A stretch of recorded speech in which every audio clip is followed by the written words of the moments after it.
Marcus Chen wiped the sweat from his forehead as he finished checking the atmospheric readings on his portable scanner. The numbers looked good. Oxygen levels were safe. Gravity was only slightly heavier than Earth standard, and the temperature was comfortable. He had been exploring this unnamed planet for 3 weeks now, cataloging flora and fauna for the Terran Survey Division. The planet was beautiful in an alien way. Purple grass swayed in the gentle breeze, and trees with silver bark reached toward twin suns that painted the sky in shades of orange and pink. Marcus had seen many worlds during his 5 years as a xenobiologist, but this one felt special. It felt peaceful. That peace was shattered by a sharp cry of pain echoing through the forest. Marcus grabbed his emergency medical kit and ran toward the sound.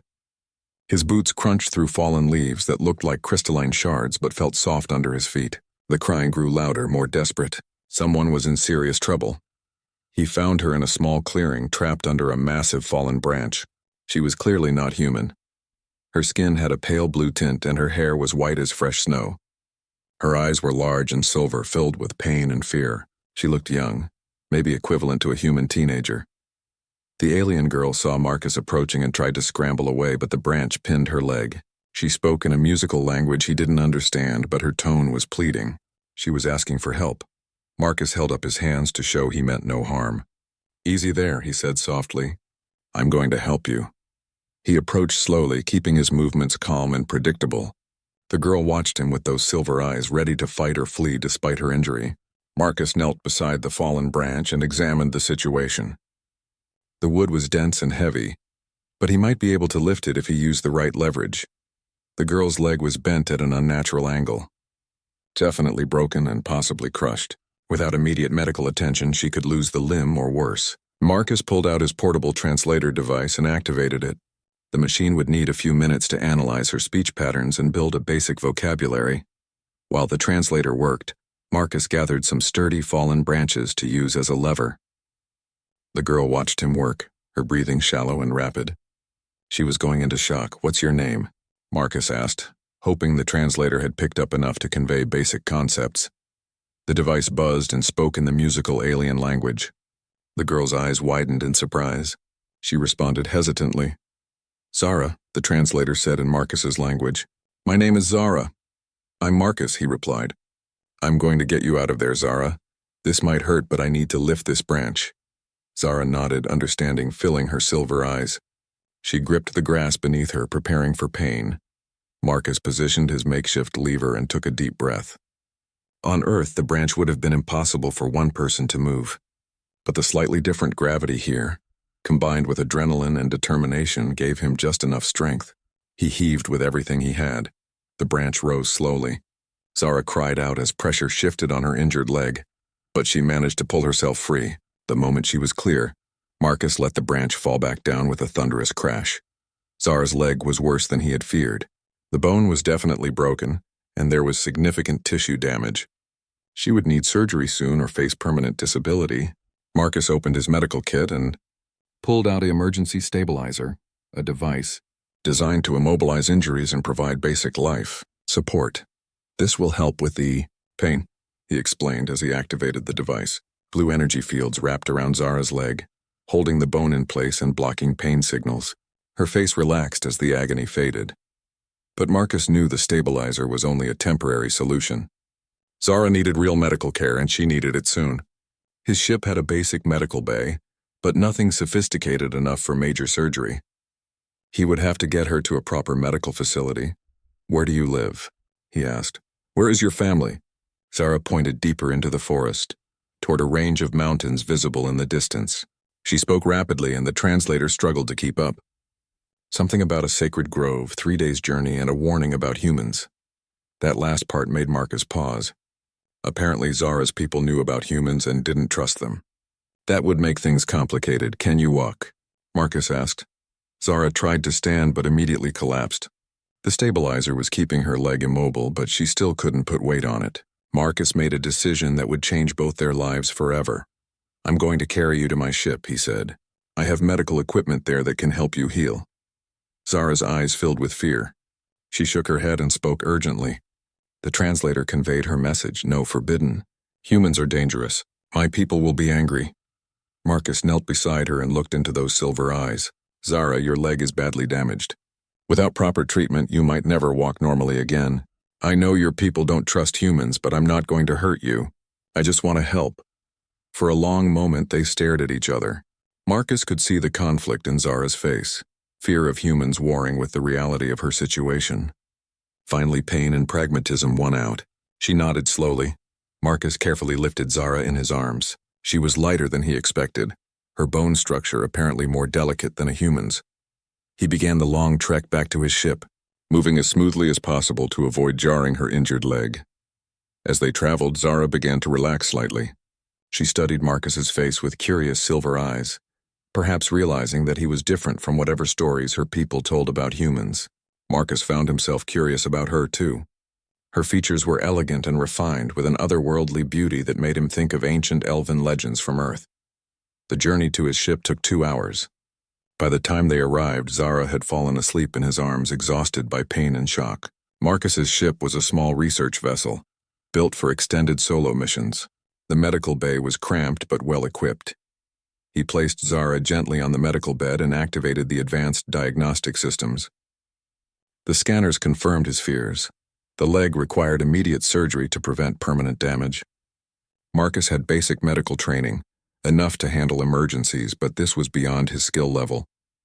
He made another decision that would prove fateful. Instead of attempting surgery himself, he activated the ship's experimental medical AI. The system was still in testing phases, but it was capable of performing complex procedures. It was Zara's best hope. As the medical AI began preparing for surgery, Marcus stood beside Zara's bed and gently touched her hand. He had no idea that this simple act of kindness would soon bring an entire alien civilization to his doorstep. The surgery took 6 hours. Marcus stayed by Zara's side the entire time, monitoring her vital signs and making sure the medical AI performed correctly. The advanced system worked with precision that amazed him, carefully realigning broken bones and repairing damaged tissue with microscopic tools. When Zara finally woke up, the twin suns were setting outside the ship's small viewport. Her silver eyes opened slowly, confusion giving way to alertness as she remembered where she was. She tried to sit up, then looked down at her leg in surprise. The stabilizer field was gone, replaced by a thin, biomedical wrap that looked almost like normal skin. Zara flexed her foot experimentally, then stared at Marcus in amazement. She spoke rapidly in her musical language. "The pain is gone," the translator relayed. "How is this possible?"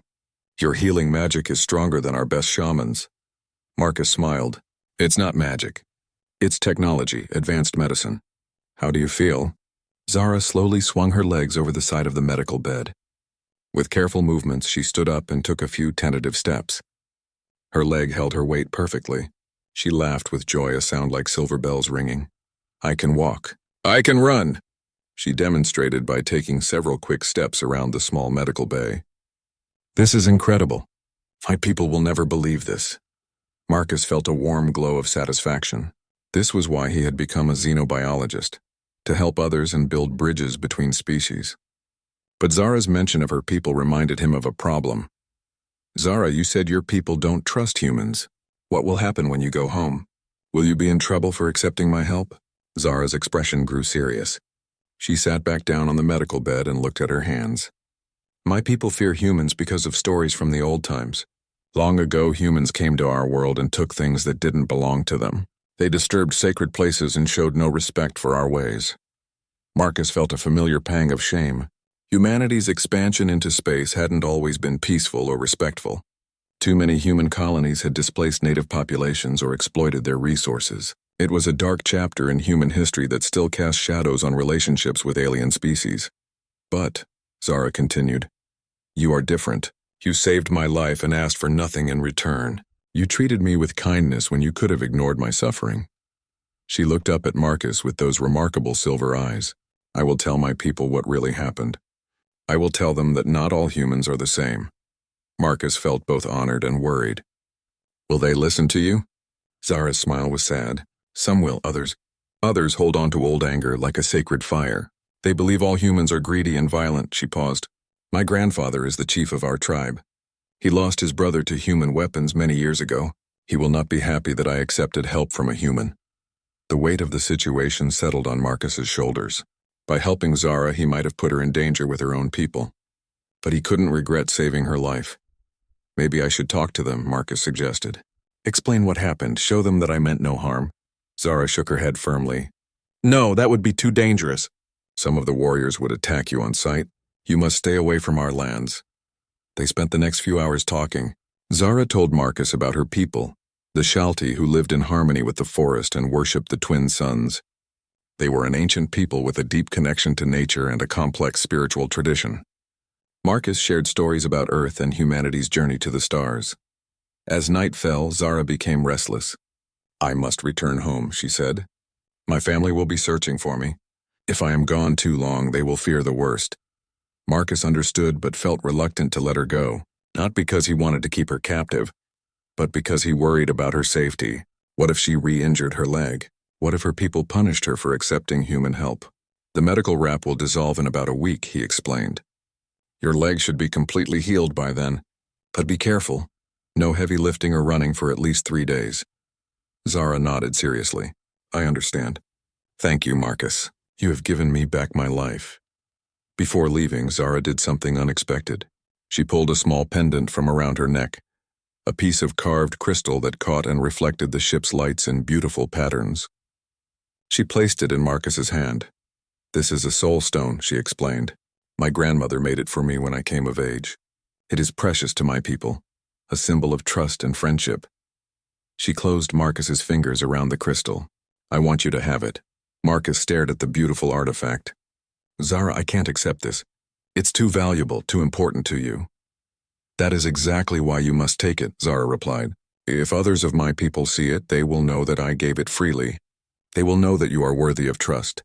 Marcus helped Zara down from the ship. She moved carefully but confidently, her healed leg supporting her weight without difficulty. Before disappearing into the forest, she turned back one last time. Marcus, she said, you have shown me that the stories about humans are not all true. Perhaps one day my people will learn this too. Then she was gone, vanishing into the purple grass and silver-barked trees like a ghost. Marcus stood outside his ship for a long time, holding the soul stone and wondering if he would ever see her again. Over the next 3 days, Marcus tried to focus on his work. He collected samples of local plants, documented several new species of insects, and updated his research logs. But his mind kept returning to Zara. Was she safe? Had she made it home without problems? What had her family said about her absence? On the 3rd day, Marcus was examining a particularly interesting flowering plant when his ship's proximity alarms began blaring. Multiple contacts were approaching from the forest, moving fast and in formation. Marcus dropped his samples and ran for the ship's observation deck. What he saw made his blood freeze. Dozens of figures were emerging from the tree line, all moving toward his ship with obvious hostile intent. They rode creatures that looked like a cross between horses and large cats, with flowing manes and powerful legs built for speed. The riders carried weapons that gleamed in the sunlight, but what truly terrified Marcus was the organization of their approach. This wasn't a random attack or curious investigation. This was a military operation planned and coordinated. The riders spread out in perfect formation, surrounding his ship and cutting off all escape routes. Marcus watched in growing horror as more riders appeared, 50, then 100, then more than he could count. An entire army was converging on his position. His communicator crackled to life and Zara's voice filled the ship. But this wasn't the grateful, friendly Zara he remembered. Her voice was formal and strained, speaking in heavily accented but clear English. Human Marcus Chen, she said. You are commanded to present yourself before the War Council of the Shalti. You will come out of your metal shell with your hands visible and no weapons. You have brought great shame upon my family and violated sacred laws. The council will decide your fate. Marcus's heart sank as the terrible truth became clear. Despite Zara's good intentions, her people saw his rescue as something far more sinister. He had not saved her life, in their eyes. He had corrupted her, violated their trust, and committed crimes against their sacred traditions. As armed warriors surrounded his ship, Marcus realized that his simple act of kindness had set in motion events that could spark a war between humanity and an entire alien civilization. Marcus stepped out of his ship with his hands raised. The soul stone Zara had given him clutched visibly in his right palm. The warriors surrounding him were impressive and intimidating. They wore armor made from what looked like polished chitin, and their weapons appeared to be a fusion of technology and organic materials. The leader of the group dismounted from his cat-like steed and approached Marcus. He was tall and powerfully built, with the same pale blue skin as Zara but weathered by age and scarred by combat. His white hair was braided with metallic threads and his silver eyes held no warmth whatsoever. "I am War Chief Theron of the Shalti," the leader announced in heavily accented English. "You are the human who corrupted my granddaughter." Marcus's heart skipped a beat. This was Zara's grandfather, the one she had warned him about. The one who had lost his brother to human weapons and held old grudges like sacred fires. "Sir," Marcus began carefully, "I helped your granddaughter when she was injured. I meant no disrespect to your people or your ways." Theron's expression darkened. "Silence. You will speak only when the council commands it." He gestured to his warriors. "Bind him." 2 warriors moved forward with restraints that looked like living vines. Marcus didn't resist as they secured his hands, though the organic bonds felt strange against his skin, warm and slightly pulsing, as if they were alive. The journey to the Shalti settlement took most of the day. Marcus rode in the center of the formation, surrounded by armed guards who watched him with mixture of curiosity and hostility. The landscape gradually changed from forest to rolling hills, then to a series of terraced gardens that showed clear signs of advanced cultivation. The Shalti city was unlike anything Marcus had ever seen. Instead of separate buildings, the structures seemed to grow from the living rock of a mountain face. Curved walls and flowing architecture blended seamlessly with natural formations, creating a settlement that looked more like an organism than a construction project. Thousands of Shalti lined the streets as the war party passed through. Men, women, and children with pale blue skin and silver eyes watched the human prisoner with expressions ranging from fear to anger to fascination. Marcus noticed that many of the younger Shalti seemed more curious than hostile, while the older ones showed clear signs of hatred. The procession stopped at a great amphitheater carved into the mountain itself. Hundreds of Shalti filled the stone seats, creating a sea of blue faces and silver eyes. At the center of the amphitheater stood a raised platform where 7 elderly Shalti sat in chairs that seemed to be carved from single pieces of crystal. Marcus was brought before this council and forced to his knees. The binding vines held him in place while War Chief Theron addressed the assembled crowd. "People of the Shalti," Theron's voice boomed across the amphitheater, "we have brought before you the human who violated our sacred laws. This creature seduced my granddaughter with false kindness, then used his alien technology to corrupt her body and mind." A wave of angry murmurs swept through the crowd. Marcus felt his stomach drop as he realized how his rescue had been interpreted. To the Shalti, his medical treatment wasn't healing, it was contamination. An elderly female council member stood up. Her voice was clear despite her obvious age. "The human will now account for his crimes. Speak, alien, and explain why you should not be executed for your violations against our people." Marcus took a deep breath and looked around the amphitheater. Hundreds of hostile faces stared down at him. In the crowd, he finally spotted Zara. She sat near the front, her expression anguished. Their eyes met for a moment, and he saw her mouth the word sorry. "Honored council," Marcus began, "I understand that you see my actions as a violation of your ways, but I ask you to consider what really happened." He held up the soul stone, which caught the light and sent sparkles of color across the stone seats. "Your granddaughter was dying when I found her. Her leg was crushed and she was going into shock. I had a choice. Let her die or use my knowledge to save her life." Another council member, a stern-faced male with elaborate tattoos covering his arms, leaned forward. "You speak of choice, human, but did you ask permission before contaminating her with your alien technology? Did you seek the blessing of our shamans or show respect for our healing traditions?" Marcus felt the trap closing around him. "There wasn't time. She would have died if I had waited. Better an honorable death than a corrupted life," the tattooed council member replied coldly. The words hit Marcus like a physical blow. These people would rather let their children die than accept help from humans.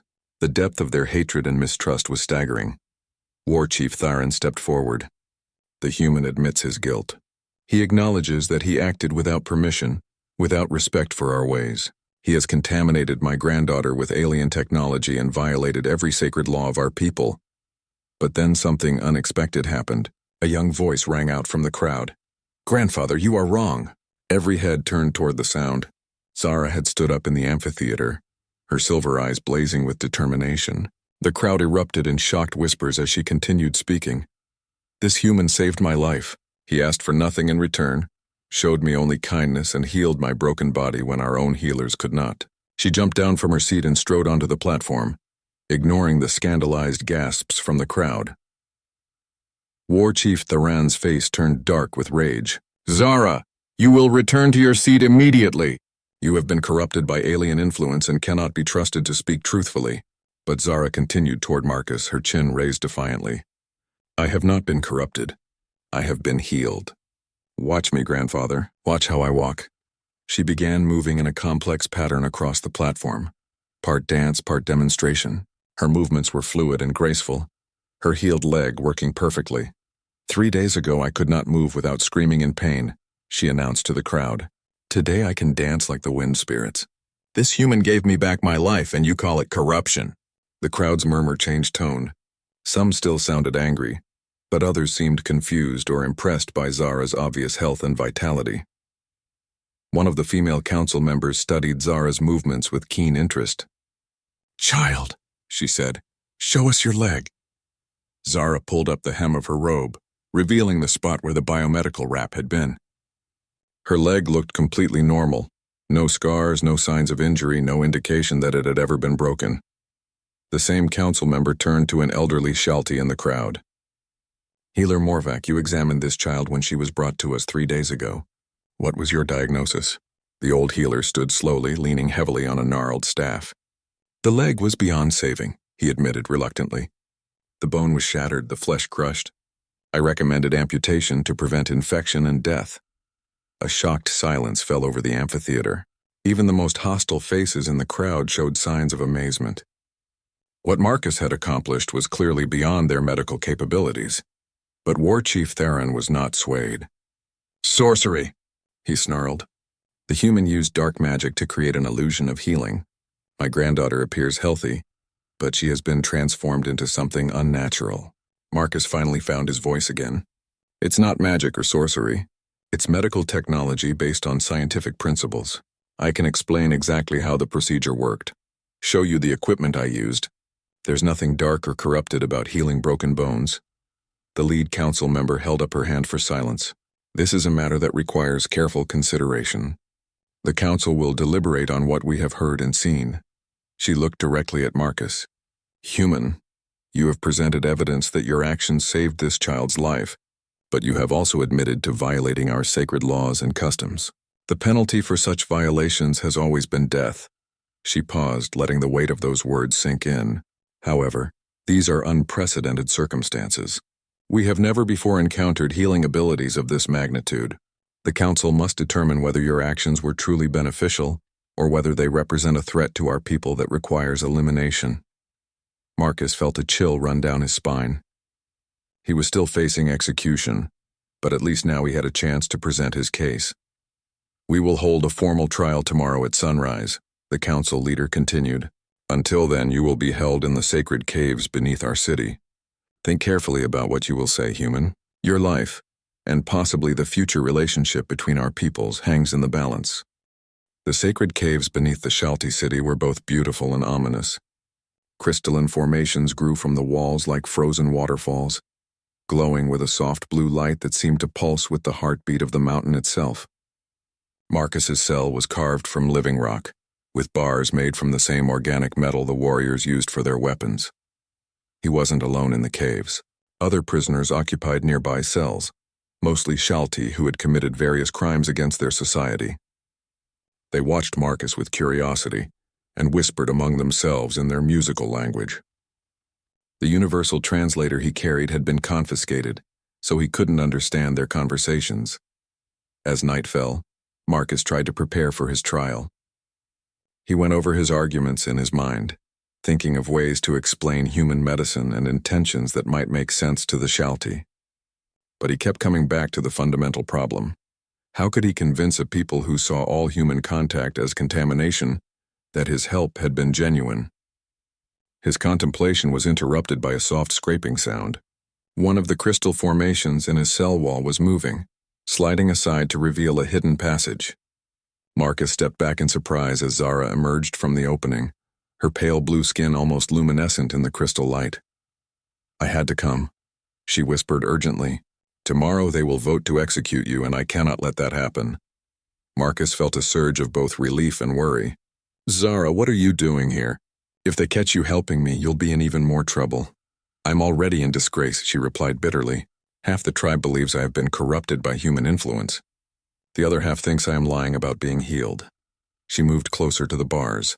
"But there are some who remember the old stories. Stories from before the hatred began." She pulled out a small crystal device that projected a holographic image into the air between them. The image showed Shalti and humans working together, building structures that combined both technologies and artistic styles. "This is from the archive caves," Zara explained. "Before the wars, before the mistrust, our peoples were allies. Humans helped us develop new agricultural techniques. We shared our knowledge of crystal technology with them. There was peace and mutual respect." Marcus stared at the hologram in amazement. The cooperation it showed was unlike anything he had heard about in human historical records. "What happened? Why did it all go wrong?" Zara's expression darkened. "Greed and fear. Some humans wanted to claim our world for themselves. Some Shalti believed that any contact with aliens would destroy our culture. Both sides had extremists who preferred conflict to cooperation." The hologram shifted, showing images of battles and destruction. The war lasted for years. When it ended, the moderate voices on both sides had been silenced. The implications of what Zara was showing him began to sink in. "You're saying that the hatred between our peoples isn't natural or inevitable?" "Exactly." Zara deactivated the hologram and gripped the bars of his cell. "Marcus, there are still Shalti who remember the old ways, who believe cooperation is possible. But they are afraid to speak publicly because of people like my grandfather." Marcus felt a glimmer of hope. "Could these people help at my trial?" Zara shook her head. "Not directly. My grandfather controls the War Council, and most of the traditional council members follow his lead, but—" She hesitated as if weighing whether to trust him with something important. "But what?" "There is one council member who might listen, Elder Cilia. She is ancient, older than my grandfather, and she remembers the time before the wars. She has been studying the old archives, trying to understand what went wrong." Marcus leaned closer to the bars. "Do you think she would be willing to hear the truth about what happened between us?" "Maybe. But she would need proof that you are different from the humans who caused so much pain before." Zara looked at him intently. "Tell me, Marcus, why did you really help me? What did you hope to gain?" The question caught Marcus off guard. He had been so focused on defending his actions that he hadn't really examined his own motivations. I didn't think about gaining anything. You were hurt and in pain. I couldn't just walk away and let you suffer. But you must have known helping me was dangerous." "You knew my people distrusted humans." Marcus thought carefully before answering. "Yes, I knew. But that didn't matter. When someone is dying in front of you, you don't calculate risks or political consequences. You just help." Zara studied his face in the crystal light, searching for any sign of deception. What she saw seemed to satisfy her. "That is what I told Elder Cilia about you. That you acted without thinking of reward or advantage, only from compassion." A new voice spoke from the shadows of the passage behind Zara. "And that is why I had to see you for myself. Human." Both Marcus and Zara turned in surprise as an elderly Shalti woman emerged from the hidden tunnel. She was incredibly old, her blue skin marked with intricate tattoos that seemed to tell the story of a long life. Her silver hair was white with age, but her eyes were sharp and intelligent. "Elder Cilia," Zara gasped. "I didn't know you were following me." The old woman smiled. "Child, I have been using these secret passages since before your grandfather was born. Did you think I would miss the chance to speak privately with our unusual prisoner?" Elder Cilia approached Marcus's cell and studied him with those penetrating silver eyes. "You are smaller than I expected," she said in perfect English. "The stories make humans sound like giants." "Stories have a way of growing in the telling," Marcus replied carefully. "Indeed they do." Celia pulled out her own crystal device and activated it. Instead of a hologram, it projected a field of soft music. beautiful, haunting melodies that seemed to emanate from the cave walls themselves. This will mask our conversation from any listening devices my colleagues might have placed. She settled herself on a stone bench across from Marcus's cell, moving with the careful dignity of extreme age. Young Zara has told me her version of events. Now I want to hear yours. Tell me everything that happened and do not omit any details. Marcus spent the next hour recounting his encounter with Zara. He described finding her trapped, the difficult decision to use his advanced medical technology, and the surgery that had saved her leg. Elder Celia listened without interruption, occasionally nodding or asking for clarification on technical points. When he finished, the old woman sat in thoughtful silence for several minutes. Finally, she spoke. Your story matches Zara's account in every detail. More importantly, your emotional responses are consistent with someone telling the truth. She looked at Marcus with something that might have been approval. You remind me of the humans I knew in my youth, before the hatred poisoned our relationships. Elder Celia, Marcus said urgently. Tomorrow they're going to vote to execute me. Is there anything I can say or do that might change their minds? The old woman's expression grew sad. The council is divided. 3 members support my grandfather's position, that you should be executed as a warning to other humans. 3 others believe you should be exiled but allowed to live. I am the deciding vote. Marcus felt his heart racing. His entire fate rested with this ancient alien woman who barely knew him. What would convince you to vote for mercy? He asked. Elder Celia stood up slowly, her joints creaking with age. You have already convinced me, young human. Your actions toward Zara, your willingness to risk your own safety for a stranger of another species, these things speak to your character. Relief flooded through Marcus, but Celia held up a warning hand. However, sparing your life is not enough. If you simply leave this world and never return, nothing will have been accomplished.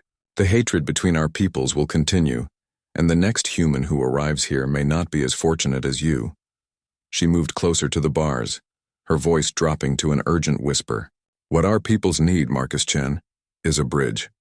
Someone who can help both sides remember what cooperation and friendship look like. Are you willing to be that bridge? Marcus stared at her, understanding the magnitude of what she was asking. She wasn't just offering to save his life. She was asking him to stay and help heal the wounds between 2 civilizations. What would that involve? He asked. Celia smiled, and for the first time since his capture, Marcus saw genuine warmth in a Shalti face. Tomorrow after the trial we shall find out together. The trial began at sunrise, just as Elder Celia had promised.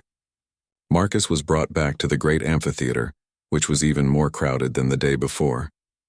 Word of the human prisoner had spread throughout the city, drawing Shalti from distant settlements who wanted to witness this historic event. War Chief Theron stood at the center of the platform, his armor gleaming in the morning light. He had clearly spent the night preparing his arguments, and his first words rang with conviction across the stone seats. People of the Shalti, he began, today we face a choice that will echo through the generations.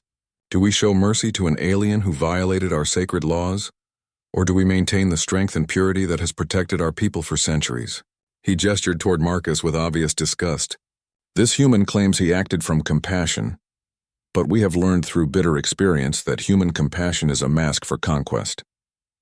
They offer help with one hand while stealing with the other. The crowd murmured agreement, and Marcus felt his hope beginning to fade. Theron was a gifted speaker, and his words carried the weight of cultural memory and shared trauma. Look at what this creature has done to my granddaughter, Theron continued. He has infected her with alien technology, changed her very flesh with his machines. She appears healthy, but who knows what hidden corruption now flows through her veins. Marcus wanted to object, to explain that biomedical treatments left no residual effects, but the council rules forbade him from speaking unless directly addressed. Theron's voice rose to a crescendo. If we allow this violation to pass unpunished, we invite more humans to come to our world. They will claim to offer help, but they will bring only contamination and enslavement. The safety of our people demands that we make an example of this invader. The amphitheater erupted in cheers and angry shouts. Many Shalti were on their feet, calling for Marcus's immediate execution. The mood was ugly and getting worse, but then Elder Celia stood up from her position on the council platform. Despite her great age, her voice carried clearly across the amphitheater without any need for amplification. "My friends," she said, "I too remember the pain that humans have caused our people. I lost family members in the wars, just as many of you did. But I also remember what came before the wars, and what we lost when we chose hatred over hope." The crowd quieted, showing respect for Celia's age and wisdom, even if they disagreed with her words. She activated her crystal device, and the same holographic images that Zara had shown Marcus appeared above the amphitheater for all to see. "Behold the truth that some would have you forget," Celia announced. "Before the wars, humans and Shalti worked together as equals and friends. Their knowledge combined with ours created wonders that neither people could achieve alone." The images showed magnificent structures that blended human engineering with Shalti crystal growing techniques. Gardens where earth plants grew alongside native species, creating new ecosystems of unprecedented beauty. Laboratories where scientists of both species collaborated on projects that pushed the boundaries of possibility. These achievements were real, Celia continued. They were destroyed not by inevitable conflict between our species, but by the actions of extremists on both sides who preferred hatred to harmony. War Chief Theron stepped forward angrily. "Elder Celia, you speak of ancient history. The humans of today are not the same as those peaceful researchers of your youth. This prisoner admits to violating our laws." "Yes," Celia agreed calmly. "He violated our laws. But consider why those laws exist." She turned to address the crowd directly. "We forbid contact with humans not because such contact is inherently evil, but because we have been hurt and frightened by past experiences.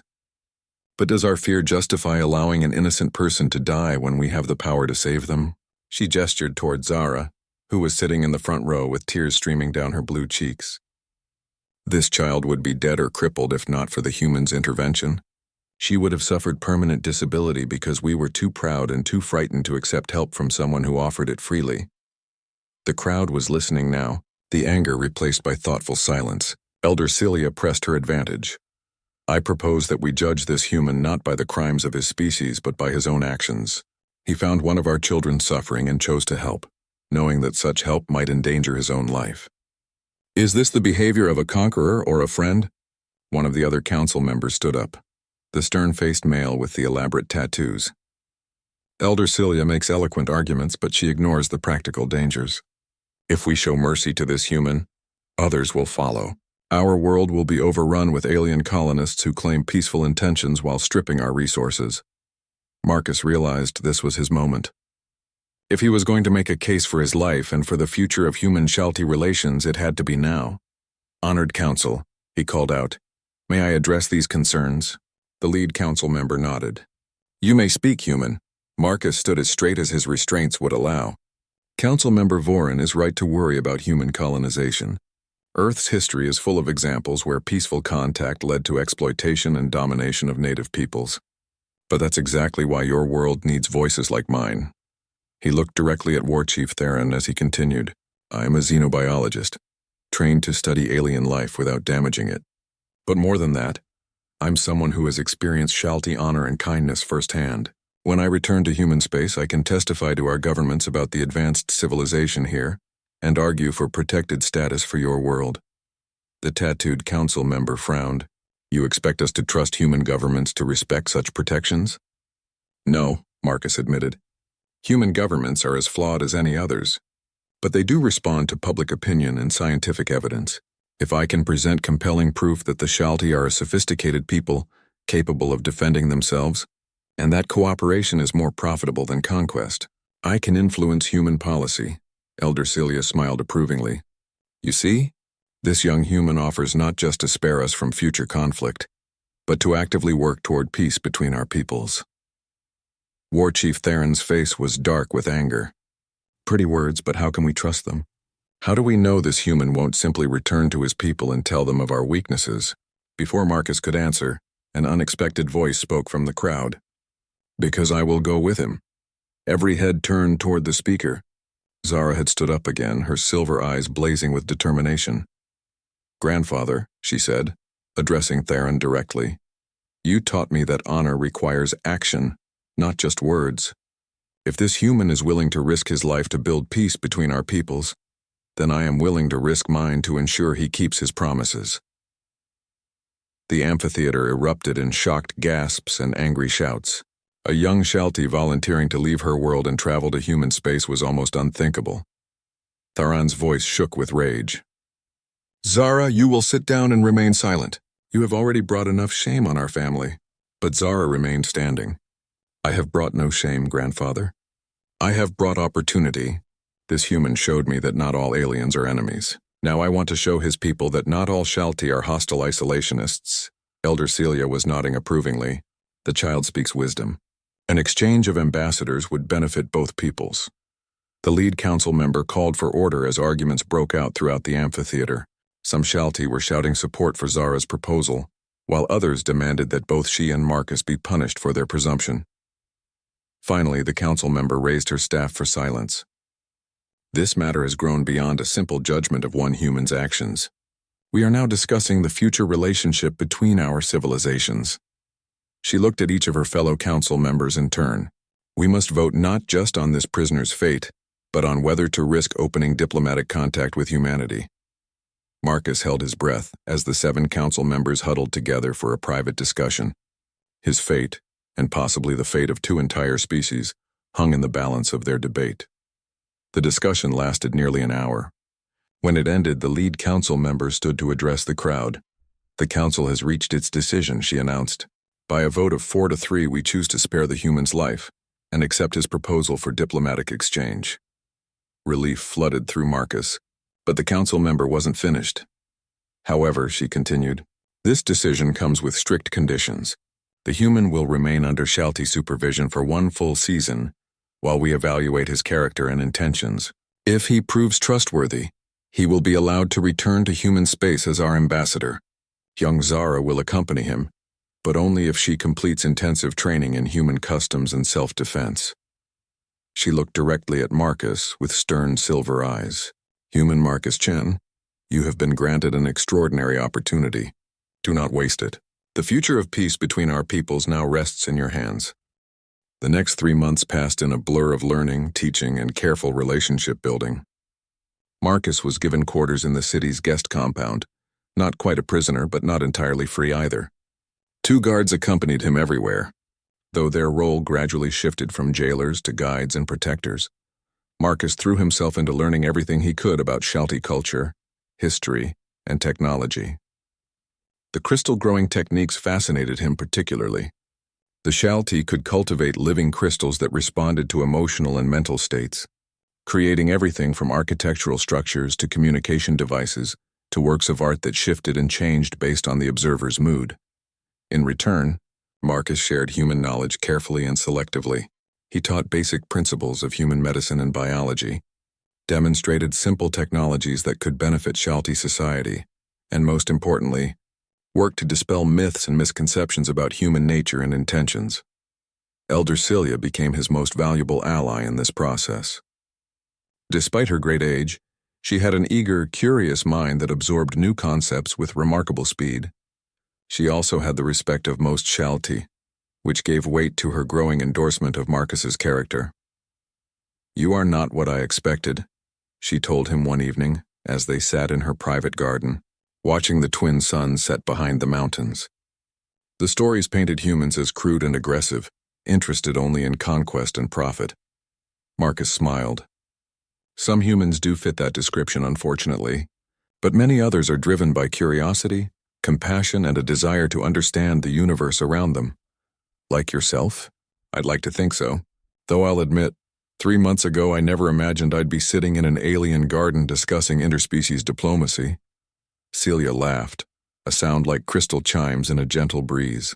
"Life has a way of surprising us with opportunities we never knew we wanted." The most challenging aspect of Marcus's situation was dealing with War Chief Theron and the significant minority of Shalti, who still viewed him with suspicion and hostility. Theron had accepted the council's decision, but his compliance was grudging at best. He made no secret of his belief that Marcus would eventually reveal his true nature and betray the trust placed in him. The tension came to a head during Marcus's 2nd month in the city. A group of young Shalti warriors, inspired by Theron's rhetoric, decided to test the human's mettle. They cornered Marcus in a secluded section of the city, away from his usual guards. "Human," their leader sneered. "You have fooled the elders with your soft words and false kindness. But we know what you really are." Marcus kept his hands visible and his voice calm. "I'm exactly what I appear to be. A scientist who helped an injured person and ended up in a situation much bigger than I expected." "Liar." The young warrior drew his weapon, a curved blade that seemed to be grown rather than forged. "You are a spy, sent to identify our weaknesses for future invasion." The other warriors spread out to surround Marcus. There were 6 of them, all armed and clearly spoiling for a fight. Marcus calculated his chances and didn't like the odds. But before violence could erupt, a new voice cut through the tension. "Stand down, warriors. This human is under my protection." Everyone turned in surprise. Zara stepped into the circle, her own weapon drawn. But she wasn't alone. 3 other young Shalti stood with her, their blades reflecting the crystal light of the city's walls. The lead warrior snarled at her. "Zara, you have been corrupted by alien influence. We will not let you aid this invader." "The only corruption I see here is the poison of hatred that blinds you to obvious truth," Zara replied coolly. "This human saved my life when I was dying. He has spent months learning our ways and showing respect for our culture, yet you would repay his kindness with violence? He is not one of us," the warrior shouted. "He will never be one of us. Any Shalti who sides with aliens is a traitor to our people." The accusation hit Zara like a physical blow. Being called a traitor was one of the worst insults possible in Shalti society. But instead of backing down, she stood straighter and raised her chin defiantly. "If defending justice and compassion makes me a traitor," she said clearly, "then I am proud to be one." The confrontation might have escalated into real bloodshed, but Marcus stepped forward between the 2 groups. "Please," he said, addressing the hostile warriors, "I understand your concerns about me. Your people have been hurt by humans before, and you have every right to be suspicious. But fighting among yourselves won't solve anything." He looked directly at the lead warrior. "You think I'm a spy? Then test me. Ask me anything about my world, my government, my technology. Examine my equipment, question my motives, challenge my knowledge. But do it through debate and investigation, not violence." The warrior hesitated, clearly caught off guard by Marcus's willingness to submit to examination. His companions looked equally confused. They had come expecting a fight, not a philosophical discussion. Elder Celia's voice carried across the courtyard as she approached with several other council members. "What is the meaning of this disturbance?" The young warriors immediately sheathed their weapons and bowed respectfully. Even the most rebellious Shalti showed proper deference to their elders.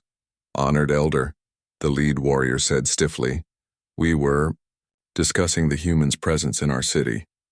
Celia's silver eyes took in the scene with keen intelligence. "I see. And did this discussion reach any useful conclusions?" Marcus spoke up before the warriors could answer. "Actually, it did. These young people have legitimate concerns about my presence here, and they deserve honest answers." He turned to address the warriors directly. "I propose a formal examination.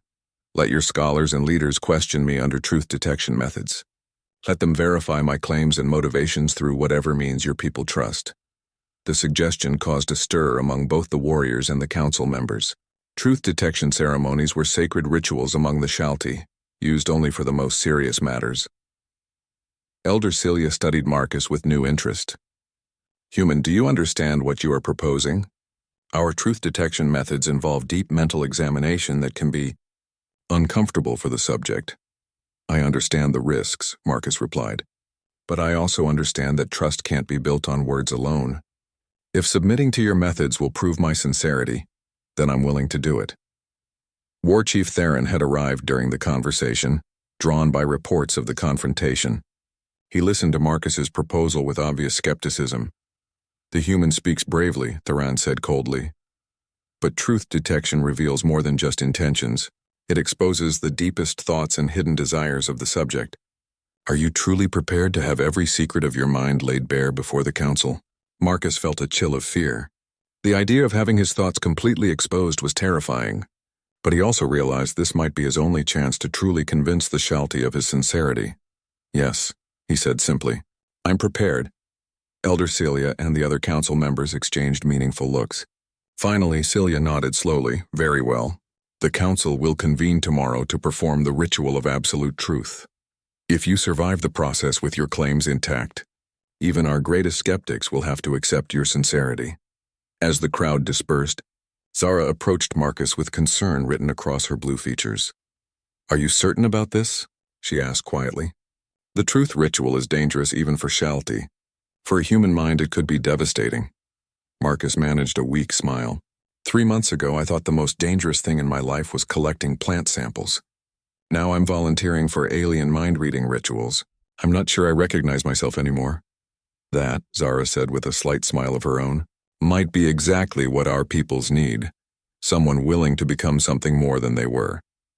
As Marcus prepared for what might be the most challenging experience of his life, he couldn't help but reflect on how a simple act of kindness had led to such extraordinary consequences.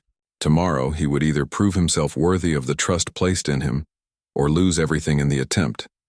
But regardless of the outcome, he knew he had already changed in ways he was still discovering. The scared, lonely researcher who had found an injured alien girl was gone, replaced by someone who might actually be capable of bridging the gap between two civilizations.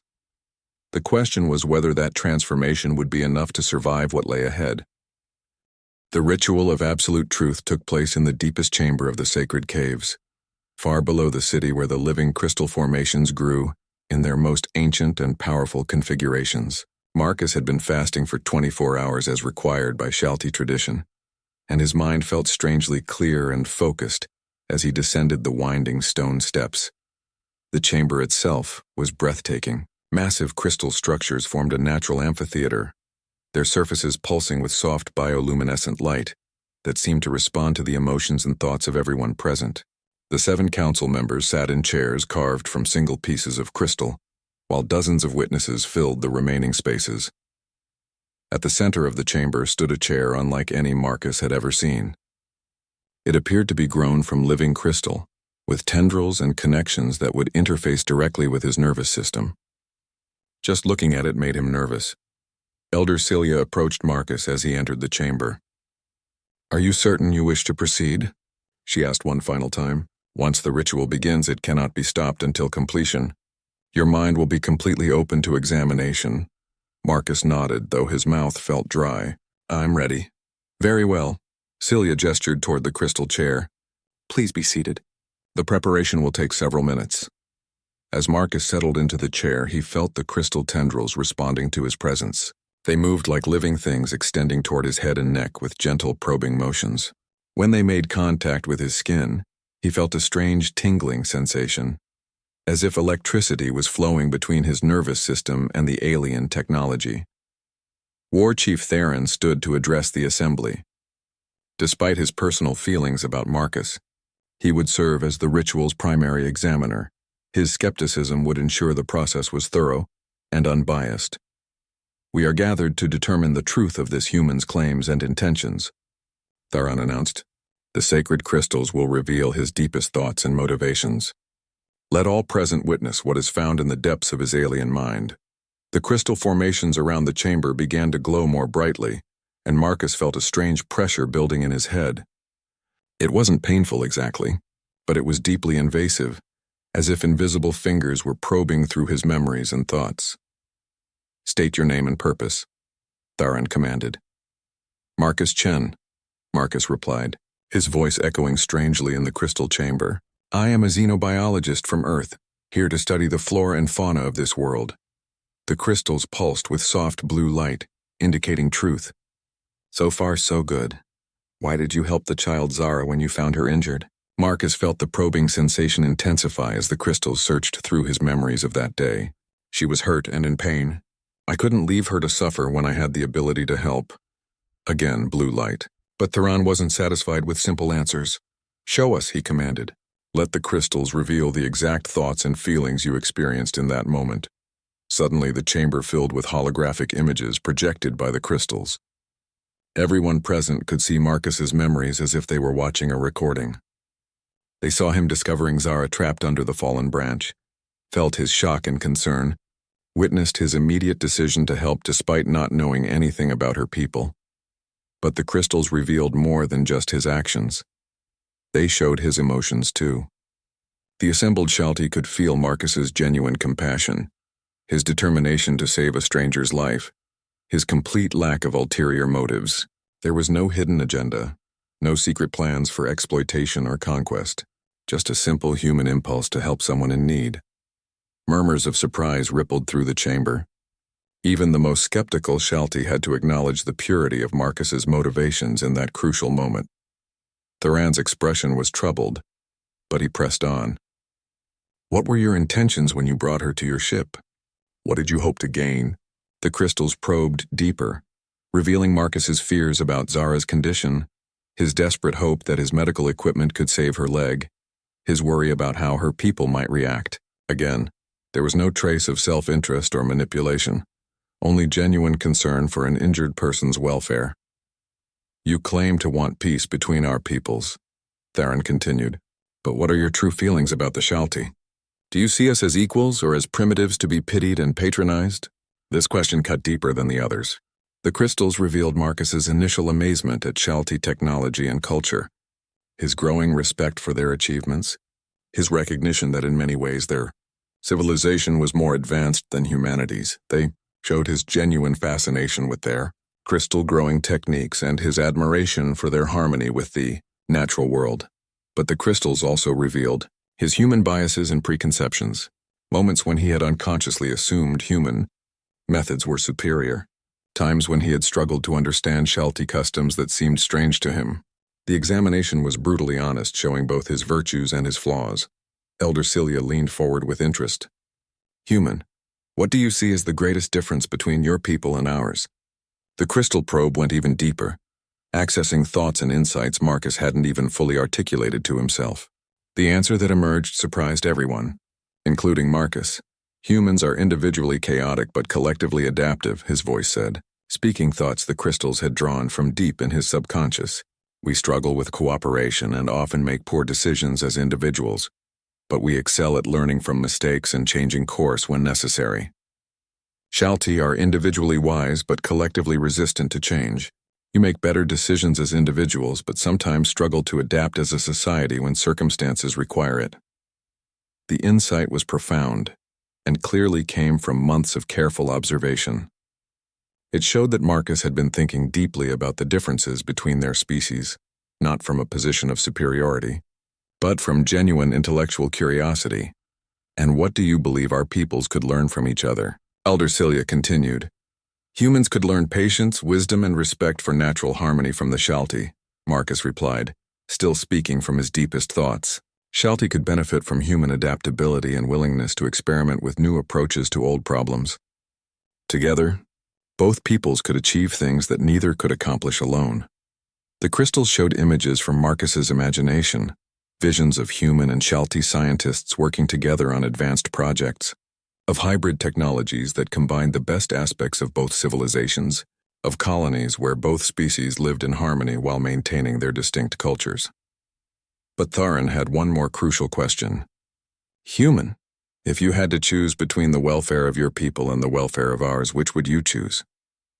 The crystal probe went to the very core of Marcus's being, seeking the fundamental loyalties and priorities that defined his character. For a moment the chamber was silent as the crystals worked. Then Marcus spoke, his words carrying the weight of absolute truth. I would try to find a solution that protected both peoples, but if forced to choose, I would choose based on justice and need, not species loyalty. I would protect whoever was more vulnerable, whoever needed help more desperately, regardless of whether they were human or Shalti. The statement sent shockwaves through the chamber. A human claiming he would put alien welfare ahead of his own species was almost unthinkable to most Shalti. But the crystals confirmed it was true. Marcus genuinely placed moral principles above tribal loyalties. War Chief Thuran stared at the truth-revealing crystals in amazement. Everything about his worldview told him that such attitudes were impossible in humans, yet the evidence was undeniable. Elder Celia stood up slowly, her ancient face showing deep satisfaction. The examination is complete. This human has submitted to our most sacred, truth-revealing ritual and has been found to be exactly what he claims, a person of conscience who acted from compassion and seeks genuine peace between our peoples. She turned to address the full assembly. Let all present witness that Marcus Chen of Earth has proven his sincerity beyond any possible doubt. He is worthy of our trust and our friendship. The crystal formations around the chamber erupted in brilliant blue light, their glow reflecting the emotional response of everyone present. Even the most hardened skeptics were nodding in acceptance, but it was War Chief Theron's response that mattered most. The old warrior approached Marcus as the crystal tendrils withdrew from his head. "Human," Theron said formally, "I have spent decades nursing hatred against your people. I believed all humans were treacherous and cruel, incapable of genuine honor or compassion." He paused, struggling with words that clearly didn't come easily. "You have proven me wrong. Your actions and your character honor both our peoples." He reached into his armor and withdrew an object that made the entire chamber gasp. It was a war chief's crystal, a symbol of ultimate trust and respect that had never before been given to an alien. "I name you Friend of the People," Theron announced, using a title reserved for the highest heroes of Shalti history. "May your journey to the stars carry our hopes for peace and understanding." As Marcus accepted the crystal, feeling its warm pulse against his palm, he realized that he was no longer the same person who had crash-landed on this world months ago. He had become something new, a bridge between civilizations, a living symbol that cooperation and understanding were possible even between the most different peoples. 6 months later, Marcus's ship lifted off from the Shalti homeworld, carrying the most important cargo of his life. Beside him sat Zara, now trained as an official ambassador and ready to help introduce human civilization to the wonders of Shalti culture. But they weren't traveling alone. In the ship's hold was a collection of Shalti crystal technology, gifts from a grateful people to their new human allies. And in Marcus's personal quarters was a detailed treaty proposal that could revolutionize relationships between their species. As the planet fell away below them, Marcus reflected on the strange journey that had brought him to this moment. A simple act of kindness toward an injured stranger had grown into something that might change the course of galactic history. He looked at Zara, who was staring out at the stars with wonder and determination in her silver eyes. "Ready to help build a bridge between worlds?" he asked. Zara smiled, her expression reflecting both the wisdom of her people and the excitement of new possibilities. "Ready," she said simply, and together they set course for Earth, carrying hope for a future where humans and Shalti could explore the universe as partners rather than strangers.